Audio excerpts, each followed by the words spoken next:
La contribución más significativa que Miller nos dio fue unir los capítulos 8 y 9 del libro de Daniel. La ventaja es que Daniel capítulo 9 nos da el punto de partida. El ángel le dice a Daniel que le va a dar el punto de partida, no solo de la profecía de los 2300 días que encontramos en Daniel 8:14, sino el de una nueva profecía que dice cuándo vendrá el Mesías. Entiende pues la orden y entiende la visión, que desde la salida de la orden para restaurar y edificar a Jerusalén hasta el Mesías príncipe habrá 7 semanas y 72 semanas. Serían 7 semanas más 62 semanas, que dan un total de 69 semanas hasta el Mesías príncipe. En esta profecía se dice cuál es el evento que marca el inicio del tiempo a calcular, desde la orden para restaurar y edificar Jerusalén.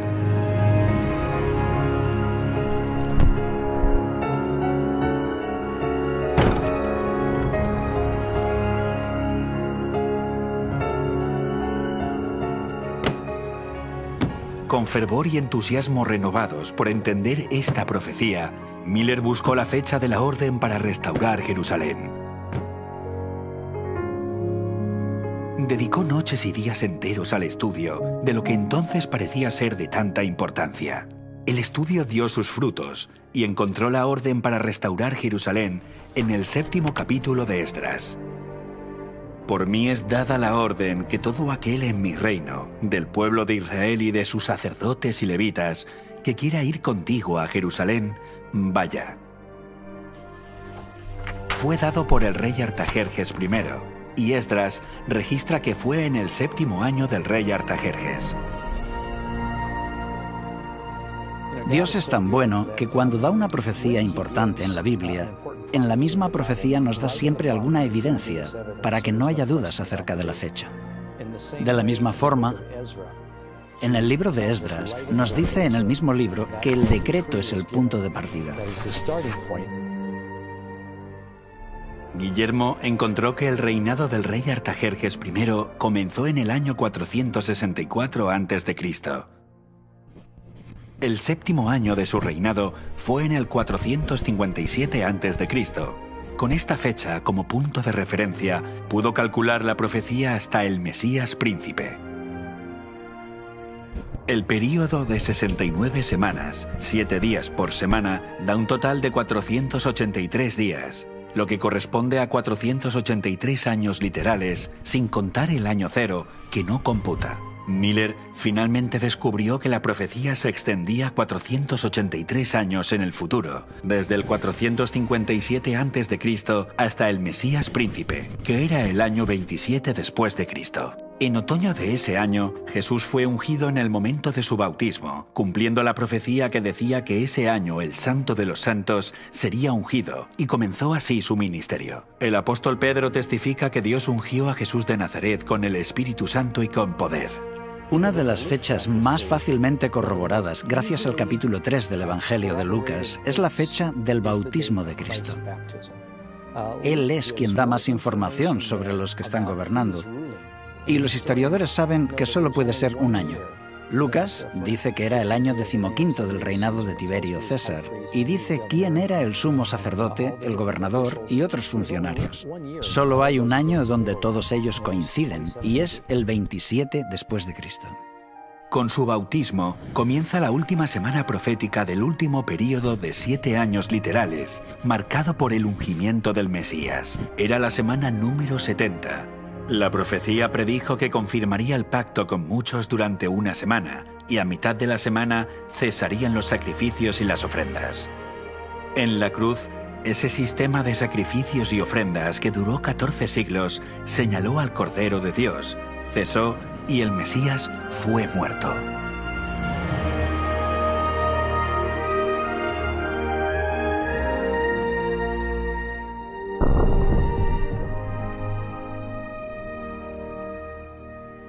Yo soy judío cristiano, pero mi madre era judía. Sé que hay un par de libros en la Biblia que los judíos ortodoxos prohíben estudiar a sus fieles. Uno de ellos es Daniel capítulo 9, que claramente va desde la orden de reconstruir Jerusalén hasta el Mesías. Y ellos saben que las fechas coinciden. Cuando aplicas el principio de día por año, coincide a la perfección con Jesús. Para ellos es un gran problema que los judíos estudien esto y lo descubran y acepten a Jesús como Mesías. Cuando entendió y confirmó la aplicación de la profecía de las 70 semanas y su fecha de inicio en el 457 a.C., Miller calculó el tiempo restante desde la profecía de los 2300 días hasta la purificación del santuario, cuando comenzaría el juicio. Y conforme seguimos la línea de tiempo de la profecía desde sus comienzos y avanzamos en el tiempo con la profecía de los 2300 días, encontramos que se llega al año 1844.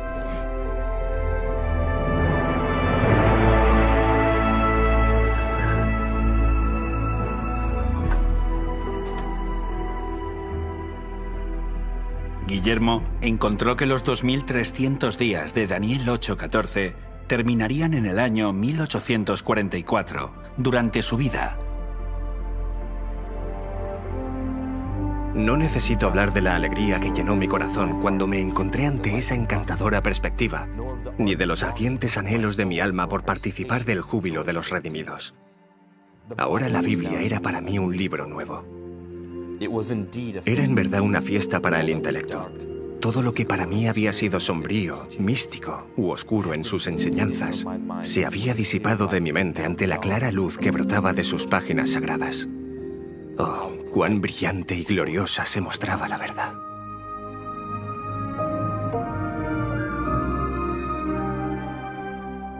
A pesar de sus conclusiones, Miller dudó en presentarlas por temor a equivocarse y confundir a otros.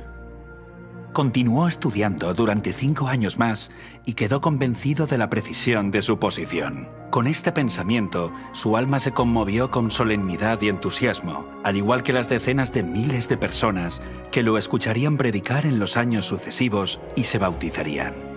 Conocemos la historia de Guillermo Miller, pero él no fue el único, y América del Norte no fue el único lugar. Hubo otros que llegaron a conclusiones similares.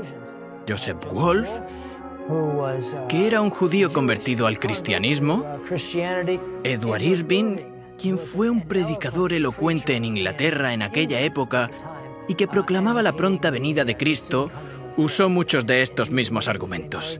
También durante el mismo periodo en Inglaterra estaba Robert Winter. Manuel de Lacunza fue un sacerdote jesuita, pero escribió por entonces un libro acerca de la segunda venida de Cristo, donde decía que sucedería en aquella época utilizando los mismos razonamientos. Johann Bengel, en Alemania, era un pastor luterano. Tuvo ideas similares y predicó este mensaje por toda Alemania. En Nueva Inglaterra había teólogos de todas las denominaciones posibles que estaban trabajando con Miller en la proclamación de este mensaje. Había niños sin educación, no podían leer, no podían escribir. Pero no solo estaban hablando en nombre de Cristo y de la verdad bíblica o la verdad presente, sino que también cantaban himnos que ni siquiera conocían.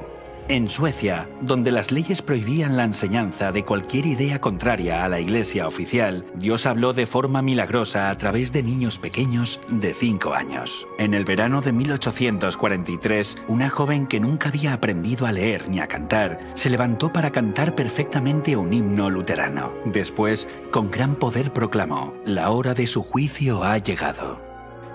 Así que hubo un despertar, no solo en el este de los Estados Unidos, sino también en muchos otros lugares del mundo, que demostró a Miller que estaba yendo por el buen camino, porque esta profecía se estaba cumpliendo. Se anunciaba que el juicio de Dios había llegado. Las profecías de Daniel encajan perfectamente, comenzando con el decreto Artajerjes en el año 457 a.C. Estas profecías apuntaban al bautismo de Jesús en el 27 después de Cristo y su muerte en la cruz a mitad de la semana 70. Los cálculos encajan a la perfección con la primera venida de Jesús, y por lo tanto le dio una validez indiscutible a la fecha de 1844 como el año en el que comenzaba el juicio. Pero Jesús no regresó en 1844 como se había creído. Entonces, ¿qué salió mal? Los estudiosos de la Biblia analizaron con más detalle y cuidado la profecía, considerando que las cosas no habían salido según lo esperado.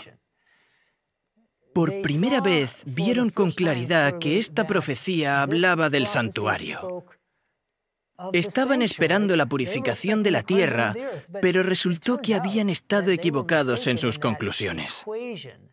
Si el santuario iba a ser purificado al final de los 2300 días, la pregunta era, ¿qué santuario? Existe el peligro de malinterpretar la profecía bíblica porque si la profecía no se cumple de la forma que la gente espera, se enfrentan a una gran decepción. Y esa decepción será proporcional a la magnitud de sus expectativas, y eso puede hacer que muchas personas pierdan su fe.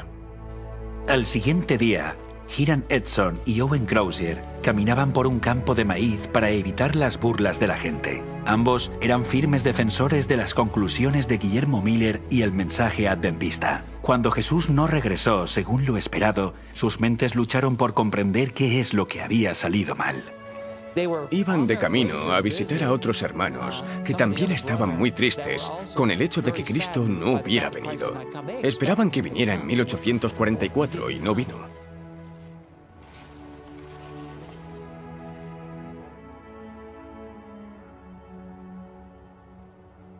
Oye, Hiram, ¿vienes? Al día siguiente de que Cristo no viniera, Hiram Edson fue inspirado y llegó a entender la clave que desvelaría el misterio de su decepción y les mostraría una nueva revelación sobre el santuario. Está en Hebreos. ¡Está en Hebreos! ¡Está en Hebreos! Mira, mira, mira, mira. Capítulo 8, versículo 1.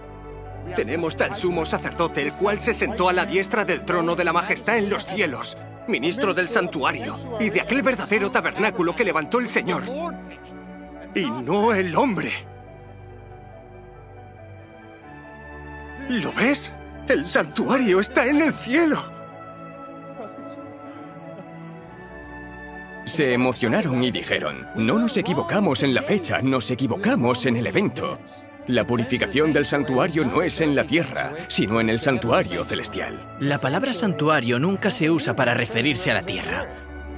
Pero les confundió la forma con la que comúnmente se entendía. Entonces, ¿qué santuario es el que hay que purificar? Eso hizo que su atención se centrara en los libros de Hebreos y Apocalipsis, donde se habla del santuario celestial. De hecho, la Biblia es muy clara y hay un santuario celestial, y ellos no se dieron cuenta de eso. En realidad, el santuario era un modelo a escala de lo que Dios mostró a Moisés en el monte. En otras palabras, es una miniatura del verdadero santuario en el cielo. Todo lo que se hacía en el santuario terrenal apuntaba a todo aquello que tendría lugar en el santuario celestial. Pero estando ya presente Cristo, sumo sacerdote de los bienes venideros, por el más amplio y más perfecto tabernáculo, no hecho de manos, es decir, no de esta creación, y no por sangre de machos cabríos ni de becerros, sino por su propia sangre, entró una vez para siempre en el lugar santísimo, habiendo obtenido eterna rendición. Después de la resurrección, Jesús ascendió al cielo, al lugar santo, que es la primera habitación del santuario celestial. Igual que los sacerdotes del Antiguo Testamento entraban en el lugar santo todos los días para interceder por los pecados de Israel, Jesús entró en el lugar santo del santuario celestial para interceder por los que creen en él. Pero en la segunda parte, solo el sumo sacerdote una vez al año. En el día de la expiación, cuando el santuario era purificado, el sumo sacerdote entraba al lugar santísimo para realizar la obra de juicio. Cumpliendo la profecía de Daniel después de 2300 años, Jesús, nuestro sumo sacerdote, se trasladó al lugar santísimo para limpiar el santuario en el cielo de los pecados de la humanidad. Y esa es la obra que Jesús está haciendo ahora en el santuario celestial, la obra del juicio. Jesús se traslada al lugar santísimo en 1844. Eso significa que desde el año 1844 hasta hoy, seguimos en ese periodo de tiempo del juicio. Estamos viviendo en el último día de la expiación, cuando se purificará el santuario. Lo que deberíamos estar haciendo es simpatizar con la obra del sumo sacerdote en el santuario celestial mientras él realiza el juicio. Jesús, es nuestro sumo sacerdote en el santuario celestial, porque no tenemos un sumo sacerdote que no pueda compadecerse de nuestras debilidades. En estas palabras, vemos a Jesús sentir las enfermedades de toda la raza humana, la pérdida de un ser querido, la desesperación de la soledad, el miedo, el sufrimiento de los discapacitados y la aflicción de los enfermos. Todo lo siente nuestro sumo sacerdote en el cielo.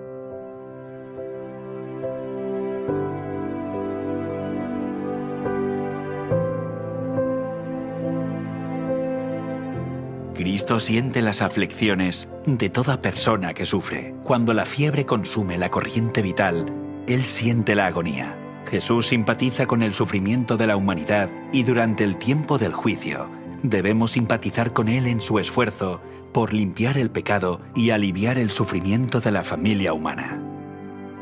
Porque al hacerlo, aliviamos el sufrimiento de Jesús que dijo: «De cierto os digo, que en cuanto lo que hicisteis a uno de estos mis hermanos más pequeños, a mí me lo hicisteis».